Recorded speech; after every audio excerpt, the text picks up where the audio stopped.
Simak hingga selesai. Kali ini kita bahas esensi kebahagiaan dari sudut pandang budaya Jawa. Pernah nggak sih Anda merasa sudah mengejar banyak hal? Mungkin materi, jabatan, status, atau pengakuan dari orang lain. Tapi anehnya, setelah semua itu di tangan, kok hati rasanya masih sering hampa. Seperti ada ruang kosong yang nggak pernah bisa penuh. Anda pun mulai bertanya-tanya, di mana sih sebenarnya kebahagiaan sejati itu? Bagaimana kalau jawabannya selama ini bukan ada di luar sana, tapi sudah tersimpan rapi dalam kearifan para leluhur kita? Kita sering memandang warisan masa lalu sebagai sesuatu yang kuno dan ketinggalan zaman, padahal di dalamnya terkandung peta menuju ketenangan jiwa yang abadi. Tenang, di sini kita tidak akan meramal nasib. Justru sebaliknya, kita akan membuka kembali lembaran kitab Primbon Jawa. Bukan sebagai buku ramalan, tapi sebagai sumber ngelmu urip, ilmu tentang hidup. Kita akan bongkar 5 pitutur kuno yang bisa menuntun Anda menemukan keseimbangan dan kebahagiaan sejati yang selama ini dicari. Yuk, kita mulai perjalanannya. Pengenalan konsep menghubungkan primbon dengan kebahagiaan. Kalau dengar kata primbon, apa yang terlintas di benak Anda? Perhitungan weton, hari baik dan buruk, atau ramalan jodoh. Itu semua nggak salah kok. Tapi, itu baru menyentuh permukaannya saja.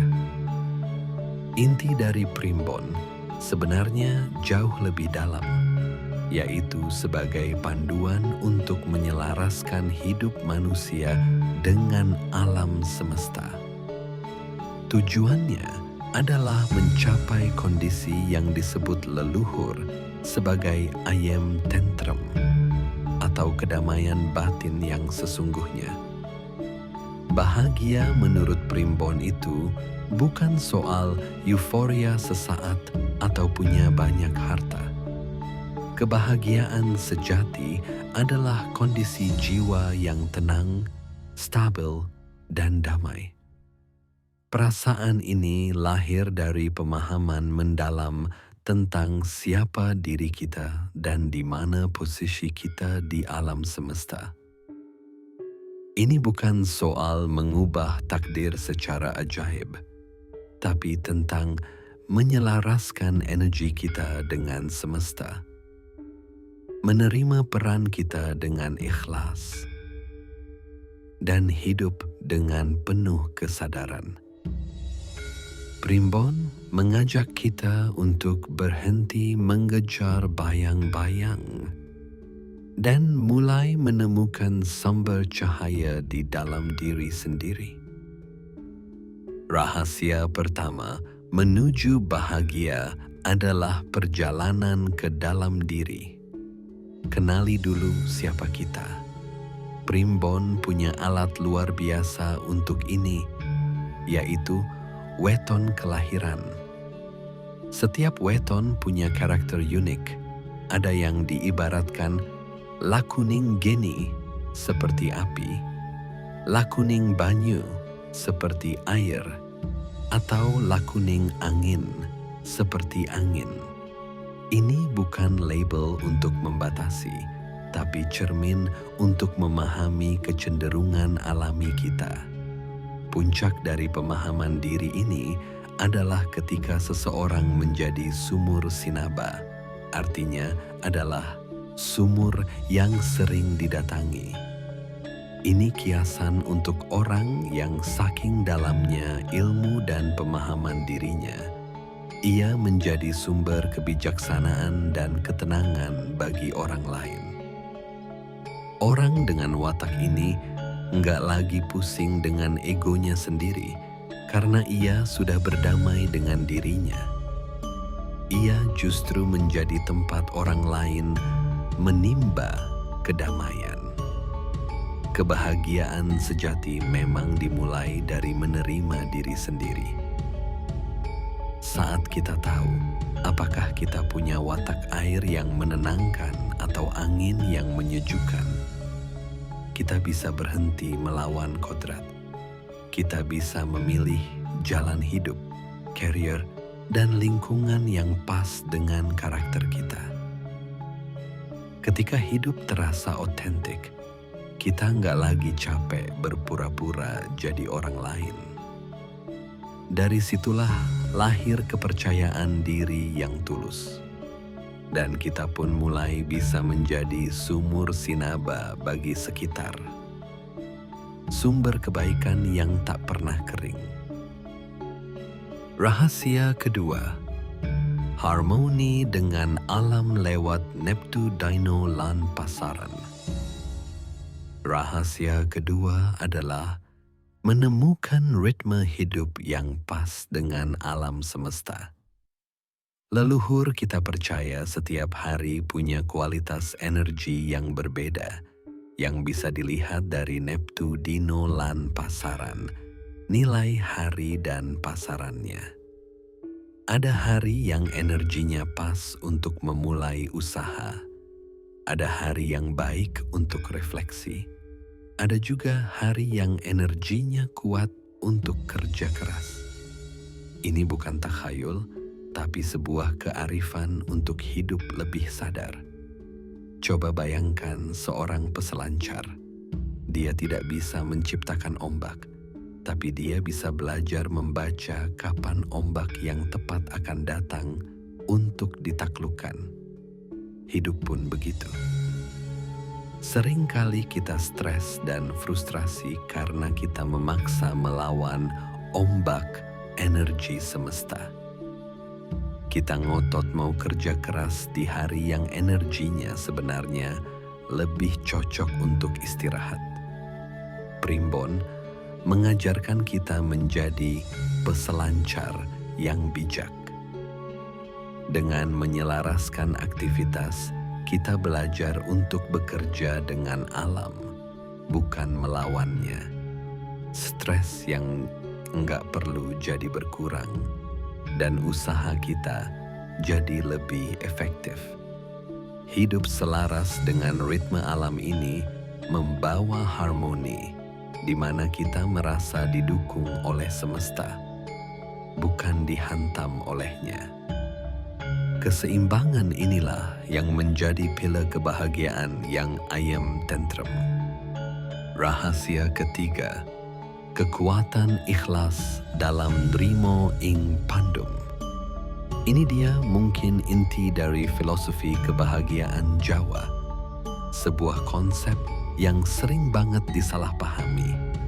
Nrimo ing pandum artinya menerima bagian kita.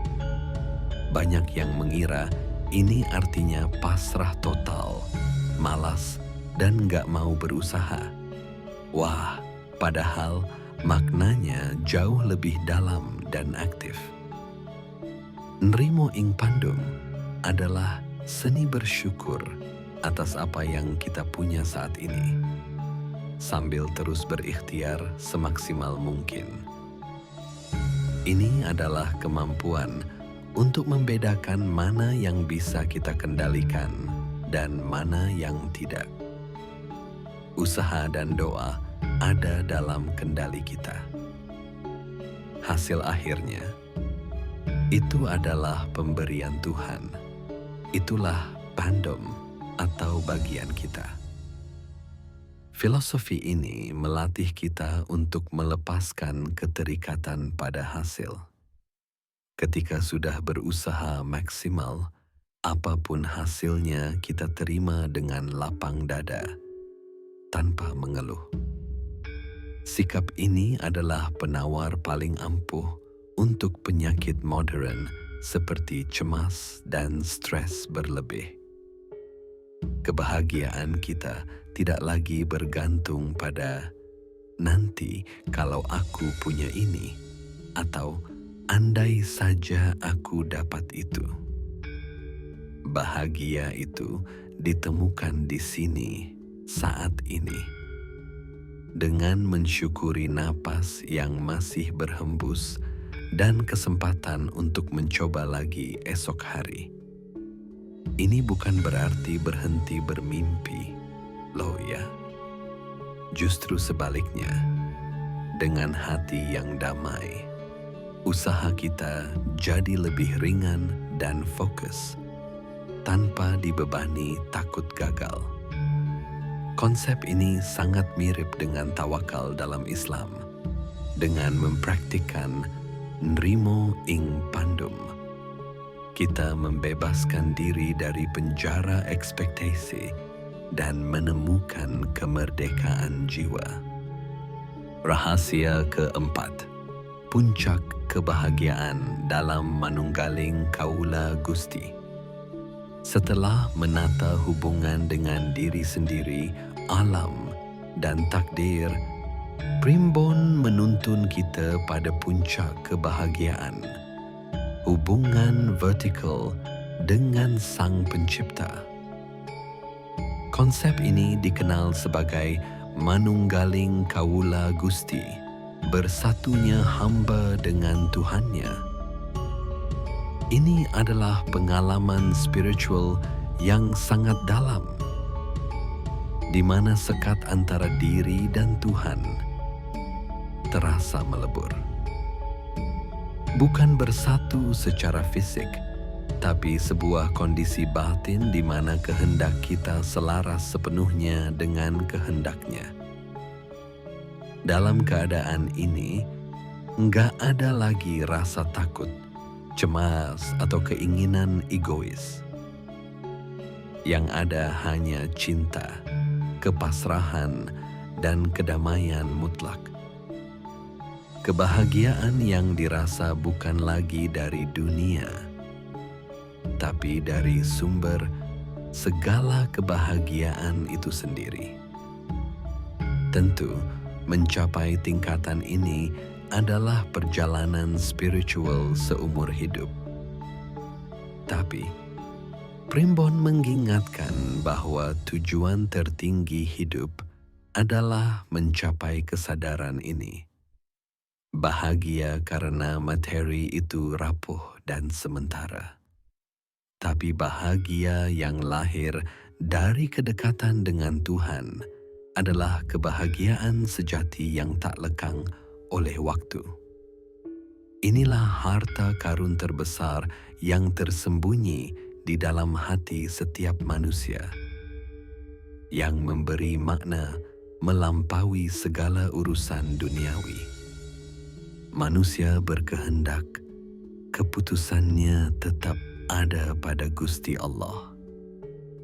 Rahasia kelima, menebar kebaikan dengan tempo seliro.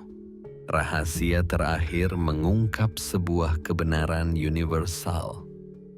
Bahagia itu gak bisa ditemukan sendirian. Kita ini makhluk sosial. Kebahagiaan kita terikat dengan hubungan baik dengan sesama. Falsafah Jawa merangkumnya dalam satu ungkapan indah, tempo seliro. Tempo seliro adalah kemampuan untuk mengukur dengan diri sendiri.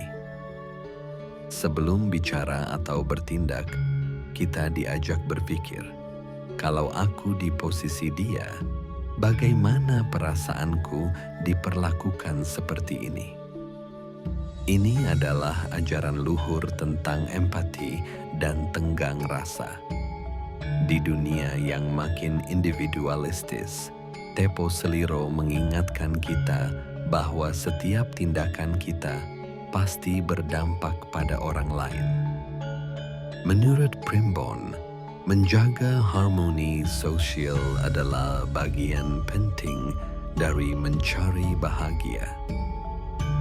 Pertengkaran dan kebencian hanya akan mengotori hati dan merusak ketenangan batin. Sebaliknya, dengan bersikap welas asih, membantu sesama, dan menjaga perasaan orang lain, kita menciptakan lingkungan yang positif.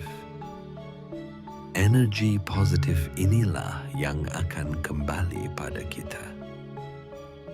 Kebahagiaan sejati, kata para leluhur, adalah kebahagiaan yang dibagikan.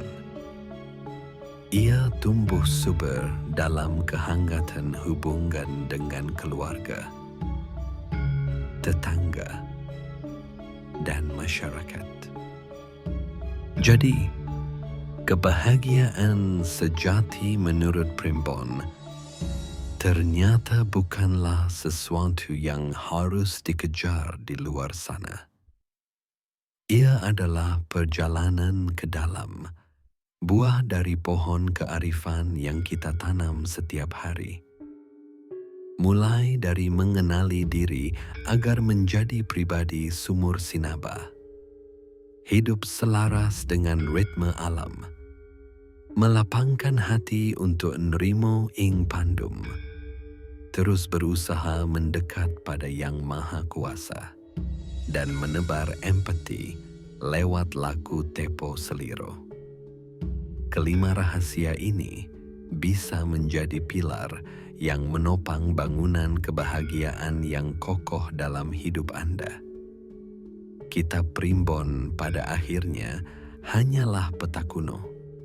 Andalah sang pengembara yang harus menempuh perjalanannya. Gimana? Apakah pitutur luhur dari para leluhur ini masih relevan dengan hidup kita di zaman sekarang? Coba bagikan pendapat atau pengalaman di kolom komentar ya. Kita diskusi dan belajar bareng. Jangan lupa tekan tombol suka jika video ini memberi pencerahan.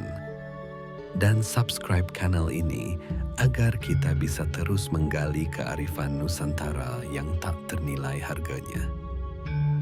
Terima kasih sudah menemani perjalanan ini. Sampai jumpa di video berikutnya. Dari Ki Londo Permadi. Wassalamualaikum warahmatullahi wabarakatuh. Salam Rahayu.